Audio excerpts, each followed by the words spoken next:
તમામ મિત્રોનું સ્વાગત છે આપણી યુટ્યુબ ચેનલ ટોપ ગુજરાતમાં અને હું રેહાન જુનેજા।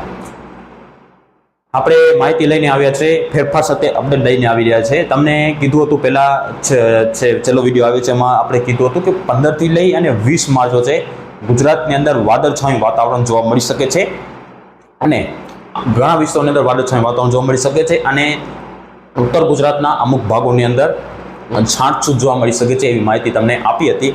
અને આપણે વિડીયોના છેલ્લા ભાગની અંદર છેલ્લો જે પાર્ટ છે એમાં આપણે એવું પણ કહ્યું હતું કે આ અપડેટમાં ફેરફાર થશે તો આપણે અપડેટ લઈને આવશું। તો એ પ્રમાણે જ અપડેટમાં ફેરફાર થયો છે અને આપણે અપડેટ લઈને આવી રહ્યા છીએ। આપણે કીધું પણ હતું કે એમાં ફેરફાર થવાની શક્યતા લગભગ છે, અપડેટ ફેરફાર એમાં ફેરફાર થશે એટલું જ કીધું હતું કે એમાં ફેરફાર થશે તો તમને માહિતી આપવામાં આવશે અલગથી। તો એ પ્રમાણે જેમાં થોડો ફેરફાર થયો છે, હવે શક્યતા છે એ કચ્છની સાથે સાથે સૌરાષ્ટ્રમાં પણ લાગી રહી છે, તો તેની માહિતી આપણે આપી રહ્યા છે। મુખ્ય તારીખ છે એ સાંભળી લેજો, 18 થી 20 તારીખ છે, એમાં માવઠાની શક્યતા રહેશે। હવે કયા વિસ્તારોની અંદર વધુ શક્યતા છે રહેશે હવે તેની માહિતી આપણે આપી રહ્યા છે। એ વિડીયોના પહેલા આપણે ચોખવટ કરી દીધી છે, કારણ કે ઘણા મિત્રોની મનમાં વહેમ પણ હોય છે અને અમુક એવા હોય છે જે જાણી જોઈ વગર ડાયરેક્ટ કોમેન્ટ કરશે, એટલા માટે એના માટે જ આ ખાસ પહેલા કીધું હતું કે આપણે પહેલા જ કીધું હતું પહેલા વિડીયોમાં, જે 4-5 દિવસ પહેલા જે વિડીયો આવ્યો છે આપણો લાસ્ટ વિડીયો, એમાં તમે એન્ડમાં જોઈ લેજો, આપણે કીધું હતું કે એમાં ફેરફાર થશે તો અપડેટ આપવામાં આવશે। તો એ પ્રમાણે જેમાં અપડેટમાં ફેરફાર છે એને આપણે માહિતી લઈને આપવા છે। એવા મિત્રોને ખાસ વિનંતી છે કે પહેલા જોડ્યા મતલબ માહિતી જોવા વગર ડાયરેક્ટ કોમેન્ટ ન કરજો, પહેલા માહિતી જોઈ લેજો પછી કોમેન્ટ કરજો। એ અમુક એવા મિત્રો હોય છે, બધા નથી હોતા, અમુક એવા મિત્રો હોય છે, બાકી બધાને ખબર જ છે કે એમાં અપડેટ છે, એમાં ફેરફાર થતા હોય છે। તો હવે આપણે કયા વિસ્તારોની અંદર વધુ શક્ય છે તેની માહિતી આપીશું। તો એ પહેલાં આપણે નિવેદન કરશું કે ચેનલને સબસ્ક્રાઇબ ન કરીએ તો ટોપ ગુજરાતને હવામાનની રેગ્યુલર અને સચોટ અપડેટ મેળવવા માટે આપણી યુટ્યુબ ચેનલને સબસ્ક્રાઇબ કરી લેજો, સાથે સાથે આ વિડીયોને લાઇક આપી અને દરેક ગ્રુપમાં શેર કરી દેજો, જેથી અન્ય મિત્રોને પણ આ માહિતી પહોંચી શકે અને વધુમાં વધુ શેર કરજો, જેથી અન્ય મિત્રોને માહિતી પહોંચી શકે મોટાની। હવે કયા વિસ્તારોની અંદર વધુ શક્યતા રહેશે તેની માહિતી આપીશું।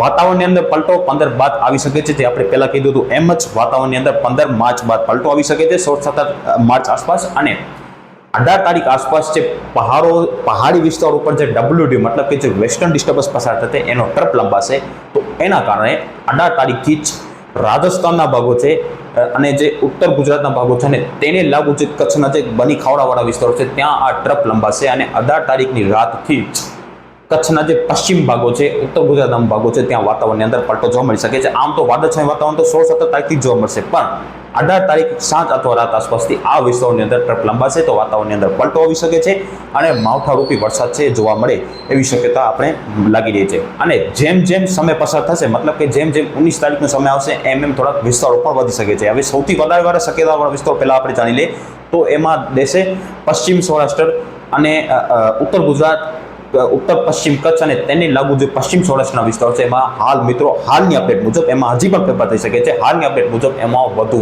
શક્યતા રહેશે, હજી પણ જાણી લેજો, હજી પણ એમાં ફેરફાર થશે, પણ હવે આપણે ફેરફાર ન કરીશું, એકવાર આપણે ફેરફાર કરી લીધો છે, પણ અત્યારે પણ જાણી લેજો કે સૌથી વધુ શક્યતા અત્યારની અપડેટ મુજબ ઉત્તર ગુજરાત, તેને લાગુ ઉત્તર પશ્ચિમ કચ્છના ભાગો અને તેને લાગુ પશ્ચિમ સૌરાષ્ટ્રના ભાગોમાં રહેશે। જો અપડેટમાં ફેરફાર થશે તો સૌરાષ્ટ્રમાં પણ વિસ્તાર વધી શકે છે, જો ટ્રપ વધારે લંબાશે તો।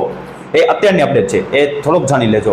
તો ઉત્તર ગુજરાતમાં પણ આ પ્રમાણે છે, ઉત્તર ગુજરાતમાં 18 તારીખથી વાતાવરણની અંદર પલટો જોવા મળી શકે છે અને 19 તારીખ આસપાસ ઉત્તર ગુજરાતના ભાગોની અંદર માવઠારૂપી વરસાદ જોવા મળી શકે છે। બનાસકાંઠા, સાબરકાંઠા અને પાટણ, સિંધપુર અને આસપાસના વિસ્તારો છે, રાજસ્થાનને જે પણ બોર્ડર લાગતા વિસ્તારો હોય છે, આપણે વધારે વિસ્તારનું નામ લેશું તો વિડીયો લાંબો થઈ જશે અને ટાઈમ જશે, તો જે બોર્ડરવાળા વિસ્તારો છે એમાં વધુ શક્યતા રહેશે। ત્યારે ઉત્તર પશ્ચિમ કચ્છ, ખાવડા બની વિસ્તાર, તેમાં પણ 18 તારીખ સાંજ રાત આસપાસથી શક્યતા રહેશે।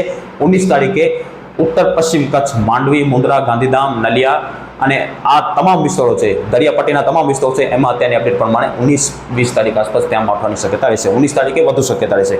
પશ્ચિમ કચ્છના ભાગો જે દરિયાકાંઠાના ભાગો છે, નલિયા, માંડવી, મુંદ્રા, ગાંધીધામ, ભચાઉ, અંજાર, આ તમામ વિસ્તારોની અંદર 19 તારીખે માવઠાની શક્યતા રહેશે અને અમુક વિસ્તારોની અંદર હળવા ભારે ઝાપટા, અમુક સીમિત વિસ્તારોની અંદર હળવો મધ્યમ વરસાદ, સીમિત એકલ દોકલ વિસ્તારોની અંદર અત્યારે અપડેટ પ્રમાણે જોવા મળે એવી શક્યતા લાગી રહી છે 19 તારીખે। 20 તારીખે એવું શક્યતા રહેશે, 20 તારીખે થોડાક વિસ્તાર સૌરાષ્ટ્રમાં વધી શકે।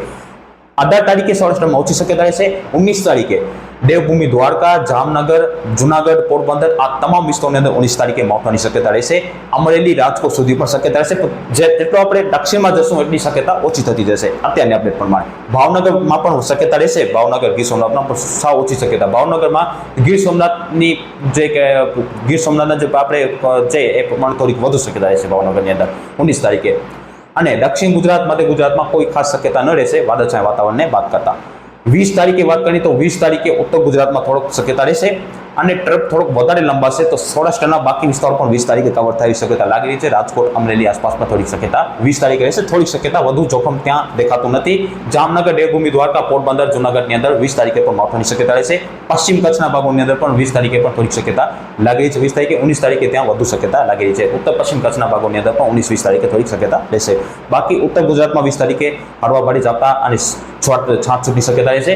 મધ્ય પૂર્વ ગુજરાત અને દક્ષિણ ગુજરાતમાં 20 તારીખે પણ શક્યતા નથી લાગતી. અને આ 20 તારીખ બાદ ઉત્તર ગુજરાત, કચ્છ અને પશ્ચિમ સૌરાષ્ટ્રથી આ વરસાદ મતલબ કે વાદળો ધીમે ધીમે હટવા લાગશે. જે ઊંચાઈવાળા વાદળો હોય છે 10-15 હજાર ફીટવાળા જે ઊંચાઈવાળા વાદળો હોય છે એ જોવા મળી શકે છે. બાકી 21 તારીખથી પછી જે વરસાદનો અને માવઠાનું જોર છે એ ધીમે ધીમે ઘટતું જોવા મળી શકે છે. અને ત્યારબાદ 21-22 તારીખ બાદ તાપમાનની અંદર ધીમે ધીમે વધારો થશે અને ત્યારબાદ ફરી એકવાર ગરમીનો હીટવેવનો રાઉન્ડ આવે માર્ચના એન્ડમાં આવી શક્યતા લાગી રહી છે. તો આ પ્રમાણે માવઠાની અપડેટ છે, ફેરફાર થયો છે, એટલા માટે આપણે અપડેટ લઈને આવ્યા છે. આ પણ અત્યારની અપડેટ છે, એમાં પણ ફેરફાર થશે, પણ આપણે હવે ફેરફાર નથી કરવાના. જે ફેરફાર થશે આગળ ખોટી પડશે, શીખવાનું મળશે. આ પ્રમાણે જે અપડેટ છે ઉત્તર ગુજરાત, કચ્છ અને તેને લગભગ પશ્ચિમ સૌરાષ્ટ્રમાં સૌથી વધારે શક્યતા જણાઈ રહી છે અત્યારની સ્થિતિ પ્રમાણે. અને આ માવઠું છે એમાં આપણે નક્કી ન કહેવાય, આપણે હળવા ભારે ઝાપટાની આગાહી આપીએ અને ક્યાંક વધુ વિસ્તાર પર લઈને અને ક્યાંક વધુ પણ કરી શકીએ. એટલા માટે આપણે અત્યારે વરસાદની શક્યતા લાગી રહી છે. અમુક વિસ્તારોની અંદર વધુ તો અમુક વિસ્તારોની અંદર ઓછી, એ પ્રમાણે શક્યતા છે. કયા વિસ્તારોની અંદર કેવો વરસાદ જોવા મળી શકે છે આપણે ન કહી શકીએ, કારણ કે એમાં માવઠું છે, એમાં વધારે પણ ગાજ જોવા મળી શકે છે. તો એ પ્રમાણે માવઠાની અપડેટ છે. 18 થી 20 તારીખમાં માવઠાની શક્યતા છે. મુખ્ય તારીખ 19 અને 20 જોવા મળી શકે છે.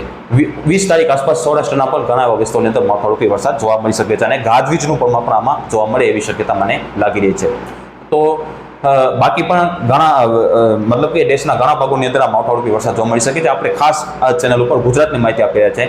તો ગુજરાતમાં આ પ્રમાણે માવઠાની શક્યતા છે. સૌથી વધારે શક્યતા ઉત્તર ગુજરાત, તેને લાગુ કચ્છ અને તેને લાગુ પશ્ચિમ સૌરાષ્ટ્રના ભાગોમાં અત્યારની સ્થિતિ પ્રમાણે જોવા મળી શકે છે. મધ્ય ગુજરાત અને દક્ષિણ ગુજરાતમાં માવઠાની ખૂબ ઓછી શક્યતા છે. ત્યાં વાદળછાયા વાતાવરણ, ક્યાંક છાંટું જોવા મળે તો વાત અફવાદરૂપ રહેશે, બાકી ત્યાં કોઈ ખાસ શક્યતા નથી લાગતી. અને ત્યારબાદ ધીમે ધીમે 21-22 તારીખ બાદ ગરમી વધશે અને ત્યારબાદ માર્ચના એન્ડમાં એવું લાગી રહ્યું છે કદાચ હીટવેવનો પણ રાઉન્ડ આવી શકે છે. આભાર.